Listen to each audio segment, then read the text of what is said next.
তো আজকে অভিক মাছ নিয়ে এসেছে। আজকে বৃহস্পতিবার, আজকে একটু ফাঁকা টাইম পেয়েছে বলে মাছ নিয়ে এসেছে, তাই জন্য বেশ অনেকগুলি মাছ নিয়ে এসছে। না হলে খুব সমস্যা হয় মাছ যদি একবারে না নিয়ে আসে, কেননা কাজে ব্যস্ত থাকে, ওইভাবে প্রতিদিন ডেলি মাছ আনতে পারে না।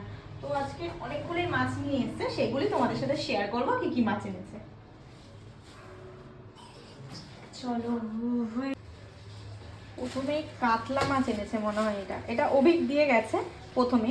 আর আগে এইগুলো হচ্ছে পরে কাটার মাসি দিয়ে গেছে, কারণ অনেকক্ষণ সময় লাগে কাটতে, তাই জন্য অভিক আর দাঁড়ায়নি, প্রথমেই এইটা দিয়ে গেছে। আর বাকি মাছগুলো আমি নেক্সট ভিডিওতে তোমাদেরকে দেখাচ্ছি।